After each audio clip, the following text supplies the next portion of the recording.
বিশ্বজয়ী হাফেজ নাজমুস সাকিব, ওর একটা video viral হয়েছে। দেখলাম মাথার চুলগুলো চারপাশে কাটা, মধ্যখানে চুল, বিজাতীয়র মতো তার চুলের স্টাইলটা। খেলোয়াড়দের মতো চুলের স্টাইল করে রাখা সম্পূর্ণরূপে মুসলমানের জন্য হারাম। আসসালামু আলাইকুম রহমতুল্লাহি ওয়া বারাকাতু। মাথার চুল বড় রাখা এবং মাথার চুল মুন্ডন করা উভয়টা শরীয়ত সম্মত। নবীজি সাল্লাল্লাহু আলাইহি ওয়াসাল্লাম তার জীবনের অধিকাংশ সময়ে মাথার চুল বড় রাখতেন এবং হযরত আলী রাদিয়াল্লাহু তাআলা আনহু ওনার জীবনের অধিকাংশ সময়ে মাথার চুল মুন্ডন করতেন।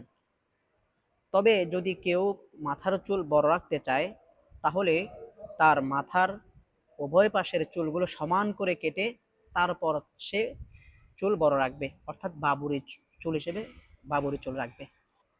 তবে সামনে বড় পিছনে ছোট, সামনে এবং পিছনে উভয় দিক দিয়ে বড়, সাইডে আবার ছোট, এভাবে ইহুদি খ্রিস্টান এবং বিধর্মীদের স্টাইলিশ ভাবে চুল রাখা মুসলমানের সন্তানের জন্য সম্পূর্ণ হারাম।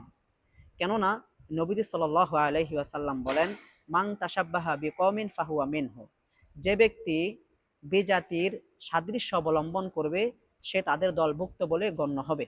এই হাদিসের মাধ্যমে বোঝা যাচ্ছে মুসলমানের সন্তান যদি সে বিজাতীয় কালচার অনুসরণ করে তাহলে কিয়ামতের ময়দানে তাদের দলভুক্ত বলে গণ্য হবে। আর এই হাদিসের মাধ্যমে, এই হাদিসের কারণে মুসলমানের সন্তানের জন্য বিজাতীয় কালচারগুলো গ্রহণ করা সম্পূর্ণরূপে হারাম। নেইমারের মতো, মেসির মতো খেলোয়াড়দের মতো চুলের স্টাইল করে রাখা সম্পূর্ণরূপে মুসলমানের জন্য হারাম।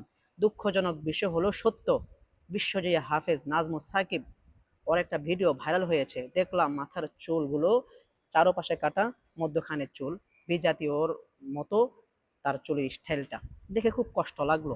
মুসলমানের সন্তান যেই হোক না কেন, বিশ্বজয়ী হাফেজ হোক, হাফেজ নাও হোক, সমস্ত মুসলমানের জন্য একই হুকুম, চুল বড় রাখা হারাম।